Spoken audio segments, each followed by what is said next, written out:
Hola jóvenes, ¿qué tal? Buenas noches. Creo que ya estamos todos. A ver, falta Valeria, ¿no? Diana, a ver, confírmame si falta Valeria. Sí, doctor, creo que sí. Ya vamos a esperar un minuto más.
Ya, bueno, empezamos.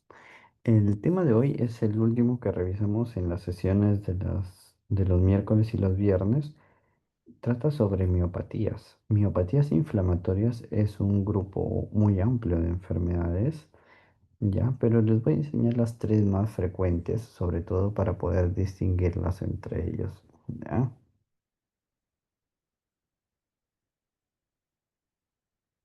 Eh, Vamos a proyectar la clase. No sé si hayan tenido oportunidad los del grupo de la doctora en ver algún caso de miopatías o si antes de esta rotación de reumatología hayan visto algún caso de miopatía.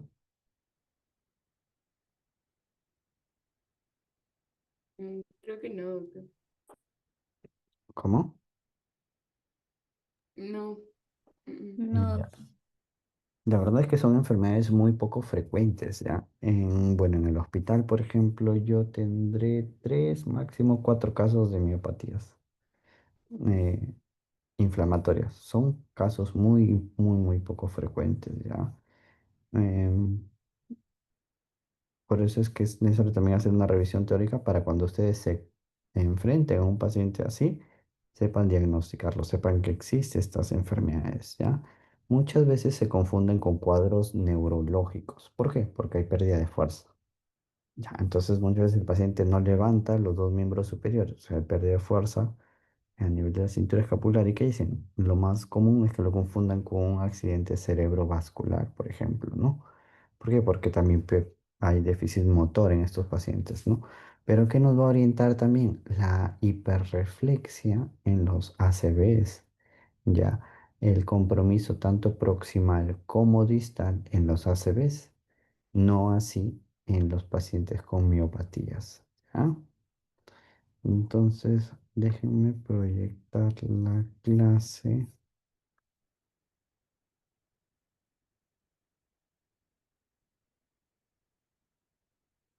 Logran ver, ¿verdad? Sí, doctor. Ya.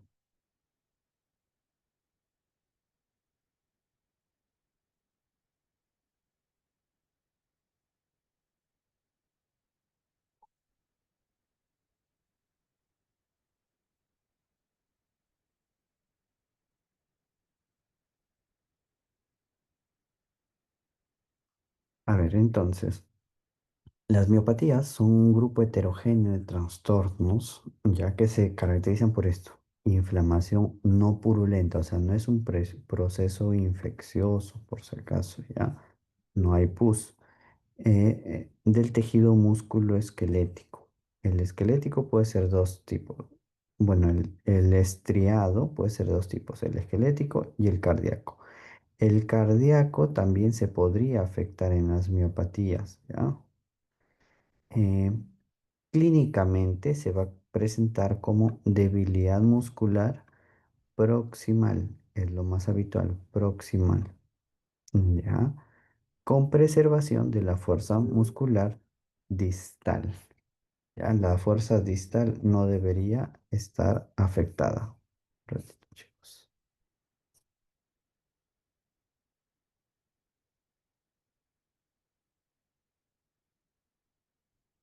Entonces, la fuerza distal no debería afectarse. ¿Ya? El paciente, ¿cómo te va a referir la disminución de fuerza proximal? De la siguiente forma. Imaginemos un pacientito. Ahí está su cuello, sus extremidades.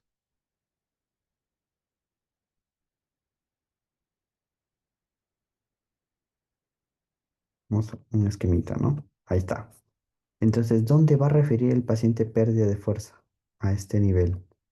A nivel de cintura escapular y a este nivel. A nivel de cintura pélvica. ¿Cómo te lo va a contar?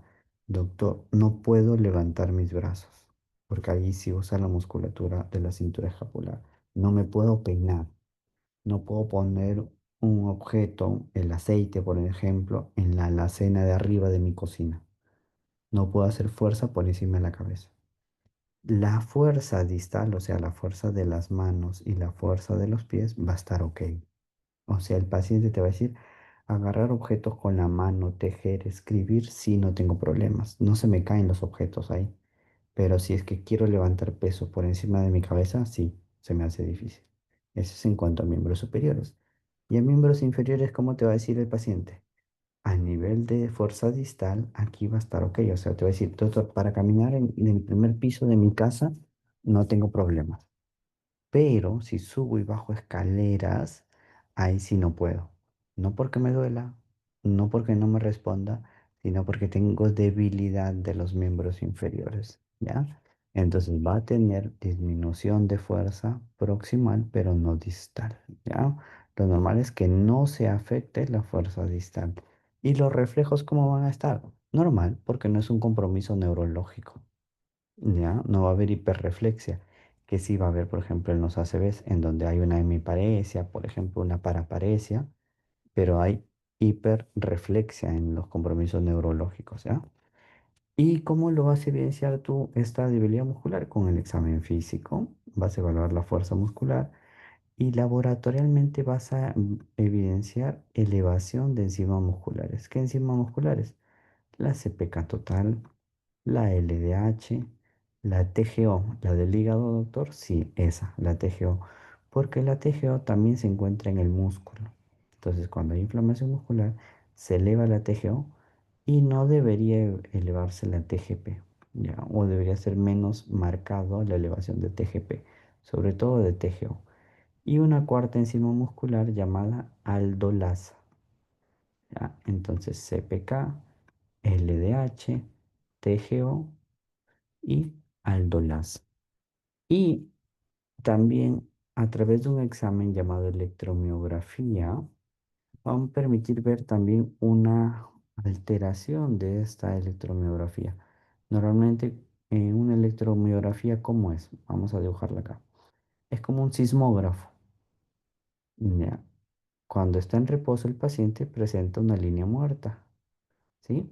Y cuando al paciente tú le dices que haga contracción voluntaria, o sea, por ejemplo, le dices, levanta la pierna, estando acostado en una camilla, levanta la pierna, el paciente hace contracciones o activación de las fibras musculares. Luego le dices, descansa y la línea vuelve a morirse, ¿sí? Pero en las miopatías, esta electromiografía va a estar alterada. ¿Cómo así? Estando en reposo, ya, o sea, sin que el paciente haga contracción voluntaria, la aguja va a dibujar esto, ¿sí? Y cuando le dices levanta la pierna, por ejemplo, aquí cuántos picos hizo. Aquí hizo 5 picos. Aquí va a ser más picos, pero más pequeños y más rápido. ¿Por qué? Porque el músculo que está inflamado intenta levantar, intenta exigirse un poco más para cumplir con la función. Entonces va a dibujarse así. Más picos en menos tiempo. Y luego le dices ya descansa. y de nuevo va a dibujar esa línea que no va a estar muerta. ¿Ya? Ese es el patrón miopático de la electromiografía. Ya, es necesario al menos que entiendan este dibujito para cuando yo llegue a la diapositiva de la electromiografía ya entienda, ¿sí?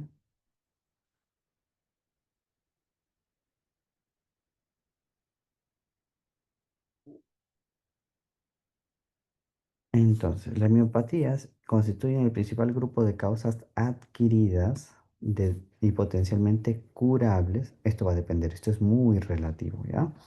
De debilidad muscular.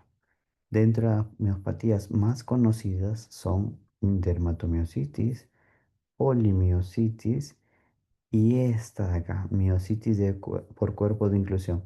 Esta se va a diferenciar de las dos primeras. Las dos primeras se parecen mucho. Esta es en algunos casos muy diferente, ¿ya?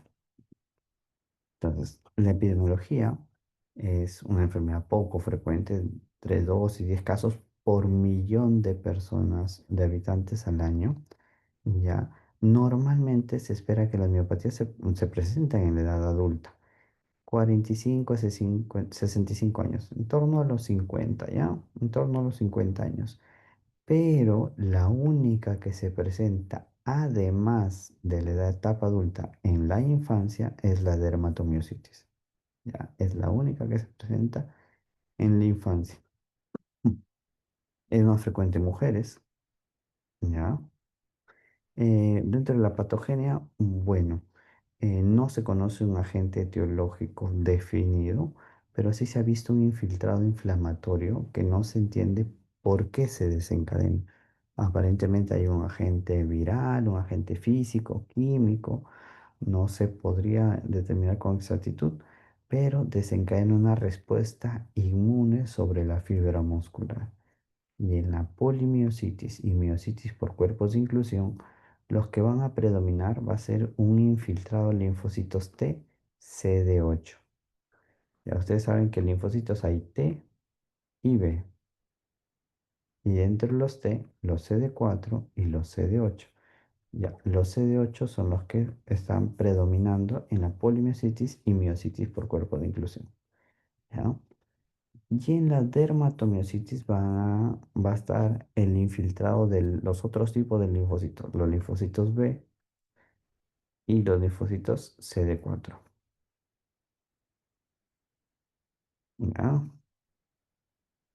Manifestaciones clínicas. Músculo. ¿Ya? Músculo. ¿Cómo se va a presentar en un paciente? ¿Cómo va a llegar a la consulta? Con debilidad muscular progresiva y a menudo simétrica. O sea, un brazo y el otro brazo también. ¿Ya? Va a ser progresiva esta pérdida de fuerza, ¿ya? Para levantarse de la silla, que ahí es donde usas la cintura pélvica, para subir escaleras, para caminar sobre un piso irregular, o sea, cuesta arriba, cuesta abajo, para levantar objetos o peinarse. Ya cuando un paciente tenga pérdida de fuerza de este tipo proximal, evalúen la distal. Si la distal está conservada, es muy probable que estén ante una miopatía. ¿Ya? La parte motora fina, o sea, la fuerza distal, la de las manos, como abrocharse camisa, coser, tejer, no se afecta. No es típico que se afecte, salvo cuando ya es la fase muy avanzada, pues porque al no mover la cintura escapular, todo el miembro superior se atrofia, ¿no? Otra cosa, no es común que se afecten los muslos en el cuádriceps, pero sí va a pasar en la miopatía por cuerpos de inclusión. Vaya el cuádriceps y el paciente se cae. ¿Sí? Otra cosa, musculatura ocular, musculatura facial no está alterada ni en la poli ni en la dermatomiositis, pero en la miositis por cuerpos de inclusión sí podría afectarse esta musculatura, ¿no? Aquí sí. Por eso es que le decía que la miositis por cuerpo de inclusión, esto es distinta a las otras dos, ¿ya? Puede haber afectación de músculos de la faringe, de los flexores del cuello, con cabeza caída. El paciente no tiene capacidad o fuerza para sostener la cabeza. Cuando lo cuesta, si le dice levanta la cabeza, solo la cabeza, flexión del cuello, no puede, ¿ya?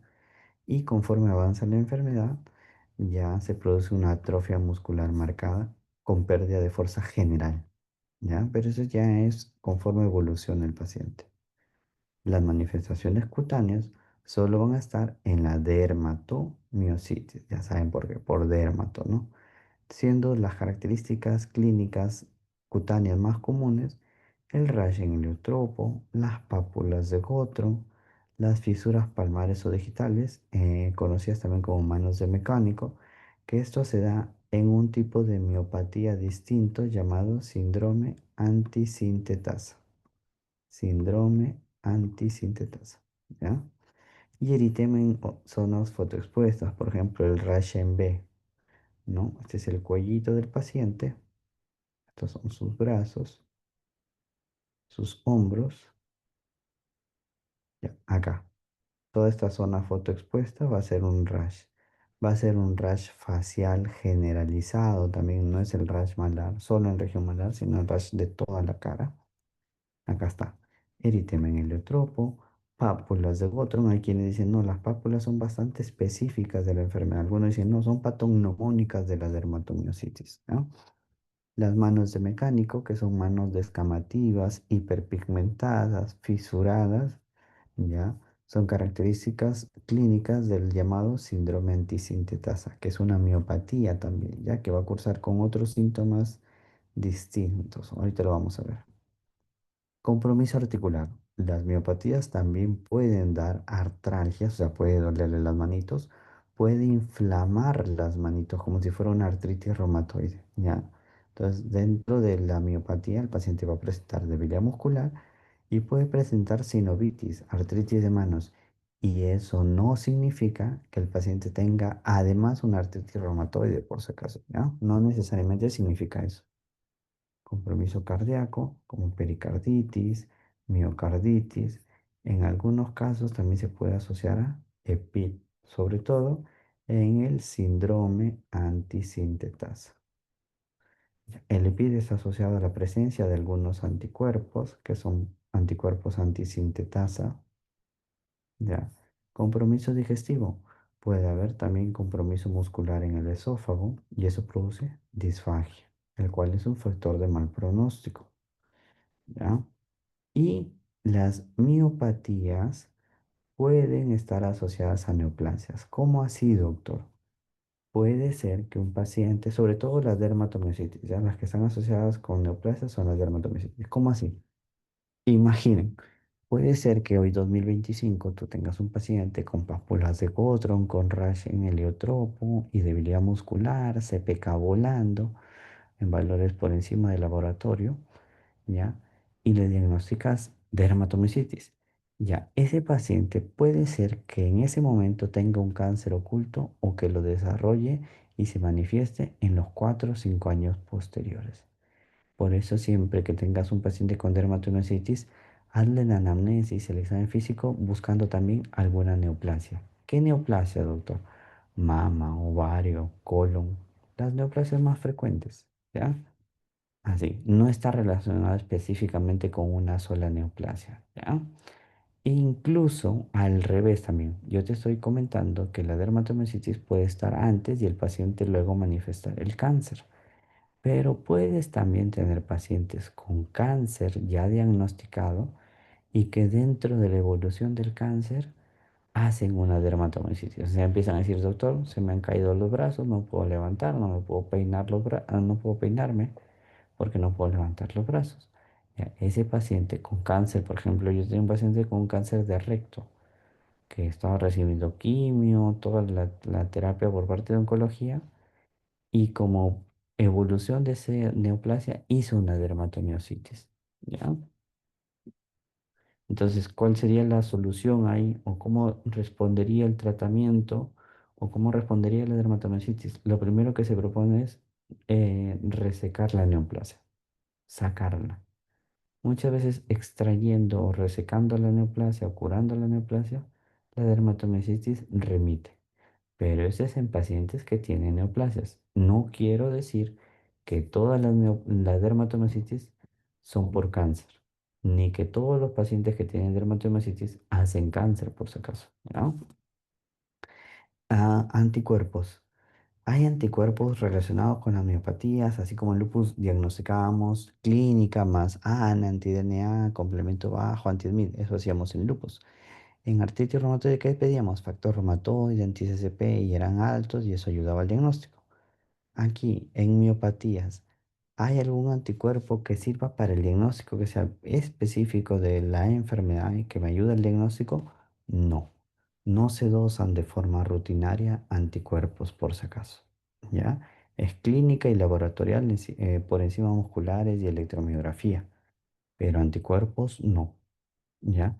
Sí hay anticuerpos llamados anticuerpos antisintetasa, por ejemplo, como el anti-Jo1, PL7, PL12, ¿ya? Que están asociados a una miopatía llamada síndrome antisintetasa.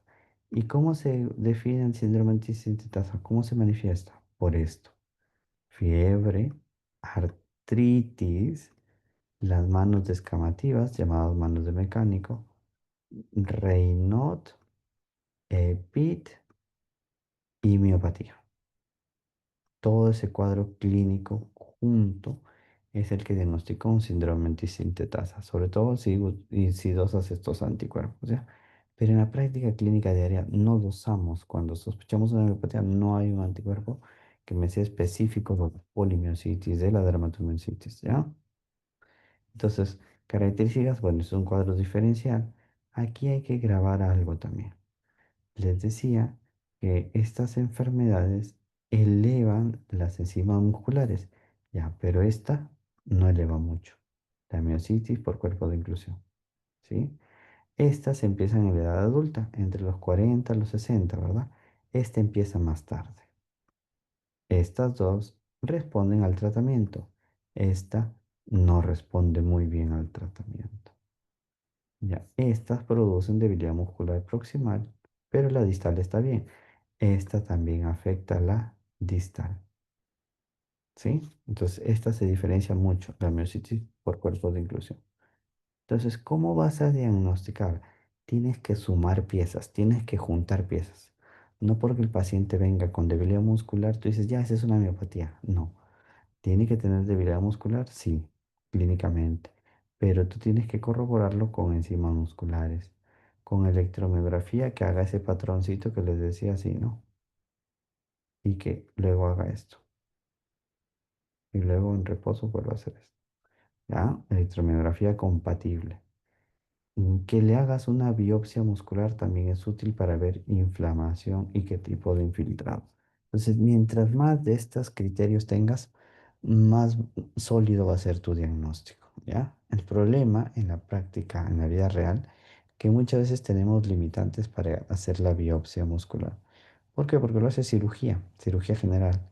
Y muchas veces los pacientes de cirugía están saturados por apendicitis, por colecistitis, por otras cosas. Entonces, entrar a sala para una biopsia es difícil. Entonces, a veces al demorar tanto la biopsia que hacemos, te iniciamos tratamiento nada más con clínica laboratorial y electromiografía. Y también podemos pedir una resonancia magnética, ¿ya? Entonces, electromiografía. ¿Qué vamos a hacer? Los potenciales miopáticos van a ser breves, les dije que eran menos intensos, ¿ya? Y además que eran más pegados, más juntos, ¿no? Eh, Hay unidades policíclicas de baja amplitud, o sea, ya no son así en la activación voluntaria, sino son así, ¿ya? Ahí está. Y actividad espontánea con fibrilación, o sea, esto de acá. Estando en reposo, el músculo está que se activa, ¿no? Descargas repetitivas y ondas afiladas, ¿ya? Entonces, este es el patrón miopático. La resonancia. Les decía que a veces no es posible hacer una biopsia. ¿Y cómo detectamos inflamación? Una forma de hacerlo es resonancia. ¿Me permite ver también inflamación? Sí.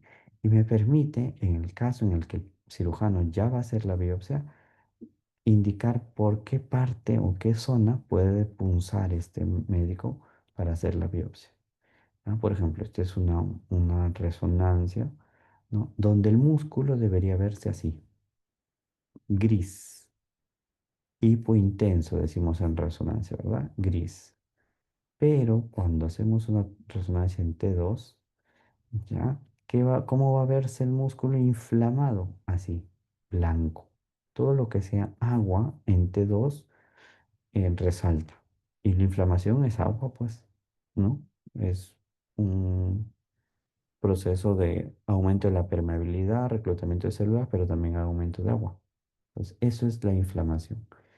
Es una hiperintensidad en T2. ¿Y eso le sirve al cirujano para qué? Para que sepa que en esta zona es la que tiene que biopsiar. ¿Ya? Dentro de esto ya de histología lo pasamos para no marearlos mucho. Entonces, ¿qué criterios? Estos criterios diagnósticos son muy antiguos, recontra antiguos. Te pedían que debilidad muscular con elevación de enzimas, electromiografía y biopsia, lo que hemos visto hace un momento, ¿no? Y si es que tienen lesiones cutáneas típicas, ya podrías diagnosticar dermatomiositis. Si no tiene esas lesiones, se diagnostica polimiositis, ¿ya? Si se dan cuenta aquí no se mencionaba resonancia, porque cuando salieron estos criterios no había la disponibilidad de resonancia. Hay que tener presente también otras cosas de debilidad muscular, como fármacos, como otras enfermedades autoinmunes. El lupus también puede hacer una miopatía, ¿ya? O sea, puede presentar una debilidad muscular próxima y le vas a pedir electromiografía, CPK, LDH, TGO, aldolasa. ¿Por qué? Porque puede estar haciendo una miopatía. Porque acuérdense que una de las manifestaciones musculoesqueléticas es la miositis, la inflamación del músculo, ¿ya? El lupus, acuérdense de esa enfermedad, ¿ya? ¿Qué otras? La prednisona, los corticoides a dosis altas también pueden hacer que el paciente, ¡pum!, pierda fuerza. Eso se llama miopatía por corticoides, ¿ya? ¿Qué factores van a indicar peor pronóstico en nuestros pacientes? Aquellos que tengan neoplasia manifiesta, aquellos que se demoren en el inicio del tratamiento. ¿Por qué? Porque esa inflamación no va a estar siempre. Ese es un incendio que está quemando el músculo y si tú te demoras en diagnosticarlo y en tratarlo, y si no apagas incluso con el tratamiento adecuado y no haces un cambio de tratamiento, ese músculo va a quedar en ceniza, o sea, ya no va a servir. Ya no va a estar inflamado para que tú lo pagues. Va a quedar atrófico, va a quedar secuelar. Y ahí sí no es buen pronóstico, ¿ya? También es factor de mal pronóstico la mala respuesta al tratamiento. Por eso yo le decía al comienzo, decía, es una de las causas potencialmente curables, decía la primera diapositiva, ¿no? Y yo le dije, eso es relativo, porque hay pacientes que le des lo que le des, no llegan a responder. Y avanza la miopatía, ¿ya? También tiene mal pronóstico la presencia de PIT, la presencia de disfagia y la presencia de estos anticuerpos, ¿no? Entonces, ¿qué buscamos con estos pacientes, con el tratamiento? ¿Qué buscamos? Uno, es que mejore la fuerza muscular. Por ejemplo, si el paciente no puede levantarse de la cama porque no tiene fuerza a nivel de cintura pélvica, cintura escapular, es que esa fuerza mejore. Si el paciente no puede levantar objetos por encima de su cabeza, buscamos eso, que la fuerza mejore. ¿Ya? Primer objetivo. Y segundo, que al mejorar la fuerza, mejoren las enzimas musculares. Si las enzimas estaban 10 veces por encima de su valor superior según el laboratorio, la idea es que vayan bajando hasta el punto de la normalidad, ¿ya? Lo normal es que cuando mejora la fuerza, las enzimas musculares bajan, ¿ya? Pero a veces sucede que las enzimas siguen altas, pero si el paciente mejoró la fuerza muscular, quédate tranquilo, ¿ya? Muchas veces dan y dan tratamiento porque las enzimas no bajan, pero si ya la fuerza del paciente ha mejorado, ya deberían ir bajando progresivamente. No te angusties, ¿ya? ¿Y de qué medicamentos disponemos? A la cabeza la prednisona, un corticoide a dosis altas. En artritis reumatoide usábamos 5 a 10 miligramos al día, ¿verdad? O sea, dosis baja. En lupus, dependiendo. Si era un compromiso leve, dosis baja de corticoide. Si era un compromiso severo, ya usábamos dosis altas. Acá igualito, ¿ya? Pero aquí sí usamos dosis altas de entrada. Podemos usar metilprednisolona también en pacientes con compromiso vital, pacientes con disfagia, con EPID, con insuficiencia respiratoria. En ellos, en los cuales la miopatía está ganándonos y va a matar al paciente, podemos usar metilprednisolona, ¿ya? Y esta prednisona podemos asociarlo a algún fármaco modificador de la enfermedad, como metotrexato, azatioprina, por ejemplo. Otros fármacos como ciclosporina, ciclofosfamida también se han usado junto a los corticoides, pero hay que tener siempre sus efectos secundarios, ¿ya? Y cada vez hay más reportes de casos y más evidencia sobre el uso de estas terapias, ¿no? Como las inmunoglobulinas endovenosa o el rituximab, que es un fármaco que hemos visto o que van a ver ustedes en linfomas, lo hemos mencionado en artritis reumatoide, lo hemos mencionado en lupus, ¿ya? El rituximab es un medicamento, un anti-CD20, que produce la lisis de los linfocitos B que expresan la molécula CD20 y podría tener utilidad también con las miopatías. Como caso anecdótico, nosotros tenemos en el hospital regional una paciente con dermatomiositis que iba bien con prednisona y metotrexato, pero presentó debilidad muscular, clínica, laboratorial, elevó enzimas, ¿ya? Entonces se activó estando en metotrexato. ¿Qué hicimos? Subimos de nuevo el corticoide. Le cambiamos metotrexato por azatioprina. No funcionó. Le cambiamos a micofenolato. No funcionó. No le quise dar todavía ciclofosfamida. Y lo que hicimos es hacer una gestión para que pueda ella acceder a rituximab. Y le dimos rituximab y respondió. Esa paciente no podía ni acostarse en la camilla porque una vez que se acostaba ya no podía incorporarse. Pero ahora ya puede subir, bajar escaleras, todo, y las enzimas musculares ya han ido bajando. ¿Ya? Entonces, así, como les decía, las miopatías son un grupo de enfermedades que se caracterizan por debilidad muscular proximal, elevación de enzimas, patrón miopático en electromiografía y resonancia con signos de actividad. ¿Ya? El tratamiento debe ser basado ¿en qué? En un diagnóstico adecuado, en los descartes de otras causas de miopatías, porque otras causas no necesitan corticoides, sino, por ejemplo, si hay una miopatía por un fármaco X, retirando ese fármaco debería mejorar la miopatía, ¿ya? Pero en estos casos que si estás bien diagnosticado, sí podríamos iniciar un tratamiento con corticoides a dosis altas, ¿ya, jóvenes? No sé si hay alguna pregunta hasta ahí. Doctor, ¿y el cuadro puede parecer tipo agudo? O sea, ¿se levanta un día a otro y ya pierden la fuerza para levantarse de la cama? ¿O es que de poquito en poquito? ¿Cuánto No es tiempo lo dura? habitual. Normalmente ustedes en pregrado, como médicos que van a hacer para un examen y para la vida real, les enseñamos lo más típico. Y lo más típico es que esta evolución sea de semanas. Apréndanlo así. Pero justo le decía a uno de sus compañeros de Esteban, que a veces veíamos un caso que salía de la literatura. Por ejemplo, decía, pero doctor, pero lo normal es que se presenten mujeres, sí, pero no decimos siempre en mujeres. Por ahí llegaba un varón con una enfermedad X y él le sacaba de cuadro a Esteban. Yo le decía, está bien, te enseñamos lo típico. Lo normal es que se presente en semana, pero por ahí puede llegar un paciente, no de un día para otro. Sería bien raro. Ya, habría que buscar otro motivo, otra evaluación clínica. Por ejemplo, el ACV si es súbito, por ejemplo, ¿no? Y eso también puede orientarte al diagnóstico diferencial. Pero lo normal y lo típico es que se presenten estos cuadros en semanas, ¿sí? Los cuadros que yo he visto han sido en 4 a 6 semanas. Al comienzo no tenían mucha debilidad hasta que el paciente dice, doctor, sí, se me han ido cayendo los brazos, no los puedo levantar ya ahorita. Pero no es que sea de que hoy día se acuesta, mañana se levante y ya no tiene fuerza. ¿Ya? Ok, ¿Al- ¿Alguna otra pregunta?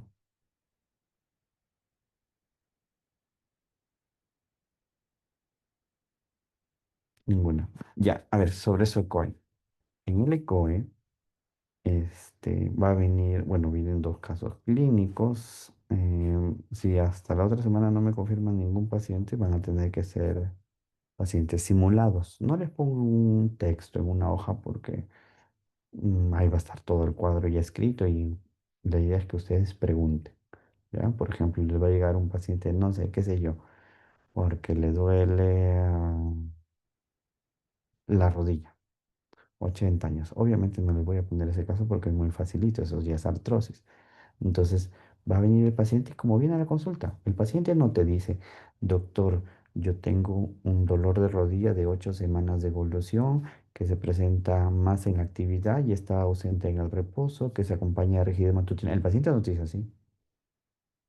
El paciente dice, me duele la rodilla. Y eres tú quien tienes que sacar la información. Ah, ya, señor Juan, ¿desde cuándo le duele? Ya es tiempo. ¿Cuánto tiempo? No, de la fiesta de mi hijo. ¿Cuándo fue la fiesta de su hijo? En la festividad de San Juan. ¿Cuándo es la fiesta de San Juan? Ya, sí, tienes que ir sacándole la información. Obviamente no lo va a ser tan complejo, ¿no? Pero la cosa es que ustedes pregunten, porque el paciente te viene y te dice así, me duele. Y tú tienes que averiguar qué tipo de dolor, en qué circunstancias, qué actividades, si fue a raíz de un traumatismo o no, ¿ya? Igual, los síntomas.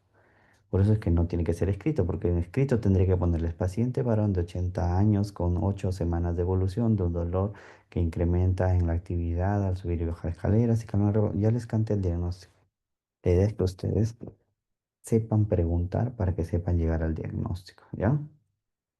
Van a ser simulados en todo caso si no me atraca algún paciente, porque son 6 horas las que tienen que estar ahí.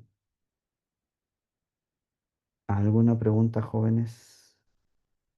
Doctor, solo hasta llegar a diagnóstico o también con tratamiento. Algunas nociones básicas del tratamiento. Por ejemplo, te voy a poner cuánto de ciclosporina propondrías en esta miopatía. No. La artritis reumatoide sí podría preguntártelo. ¿Qué fármacos conoces? ¿Qué fármacos planteas? Y por ejemplo, en artritis reumatoide tú no me vas a decir naproxeno y prednisona, doctor. No. Tienes que empezar con lo más elemental. Si tú diagnosticas diabetes, ¿cuál es el tratamiento? El antidiabético. Ya, si diagnosticas hipertensión, el antihipertensivo, que también se acompaña de otros fármacos, que para el dolor de cabeza y todo. Ya, está bien. Pero si tú diagnosticas una R, el fármaco de la R es el fármaco antirreumático modificable de la enfermedad. Asociado puedes poner a AINES y corticoides, sí, sí. Pero no te voy a preguntar la dosis de infliximab, la dosis de tocilizumab, eso no, ¿ya? Solo los nombres al menos, lo esencial. Por ejemplo, si te viene un caso de lupus, no te puedo perdonar que no me digas, tiene que usar hidroxicloroquina, ¿ya? Porque ese es el tratamiento de un lupus. Y de acuerdo, si es un lupus leve, tú me dices hidroxicloroquina y un corticoide a dosis baja. Pero si es un lupus grave, no hay corticoides a dosis altas más un inmunosupresor. Listo. Así. ¿Ya?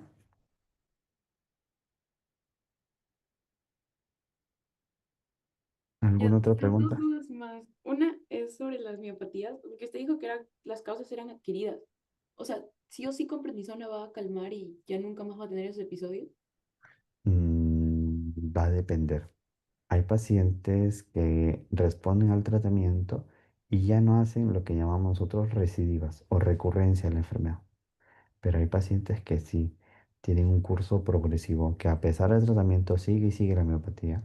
Hay pacientes que en el 2024 tuvieron miopatía, como la pacientita que les dije, mejoró, iba bien y de nuevo se activa, ¿sí? Y hay pacientes que les dio en el 2024, mejoró y ya pasaron 10 años y no le volvió a dar. Pero siempre estamos ahí con ella pendientes. Son diferentes cursos. Por eso decía potencialmente curables. Y yo le decía, eso es relativo.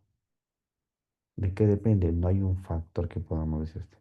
Quizás la demora en el diagnóstico, en el retraso en el tratamiento, sí también influye mucho, ¿no? Ay, doctor, la otra pregunta es si, por ejemplo, va a venir solo a hacer anamnesis o también con el examen físico o también puede venir, por ejemplo, a interpretar algún laboratorio.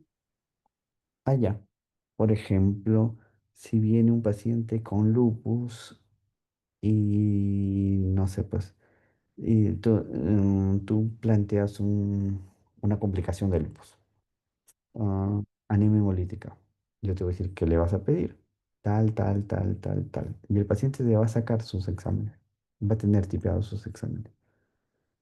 Y en base a eso te voy a decir qué encuentras ahí. Así. O sea, no solo es anamnesis, es examen físico y interpretación de exámenes. No, por ejemplo, en hemato les van a poner probablemente un hemograma, qué sé yo, algún examen que te ayude al diagnóstico del paciente, ¿no?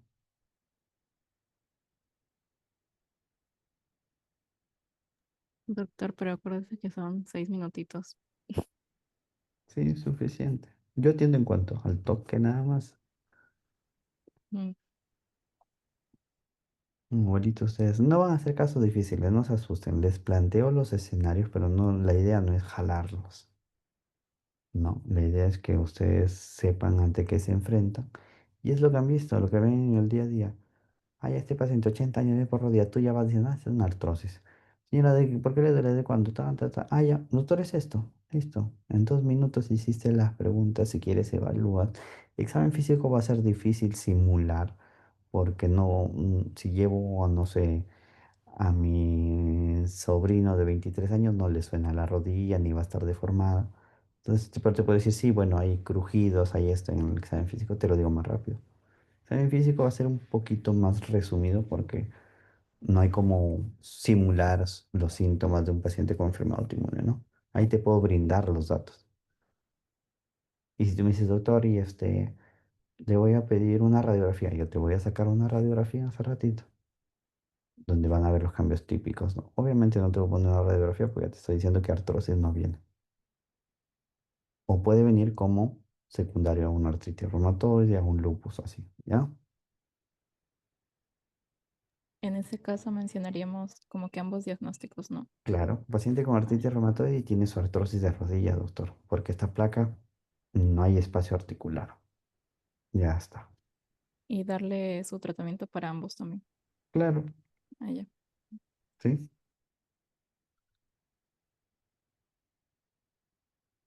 Listo. Si no hay más preguntas, ahí nos quedamos, chicos, ¿ya? Ya los vería en el eco, a todos. Doctor, gracias. Cuídense. Chao, nos vemos. Hasta luego. Hasta luego, doctor. Gracias.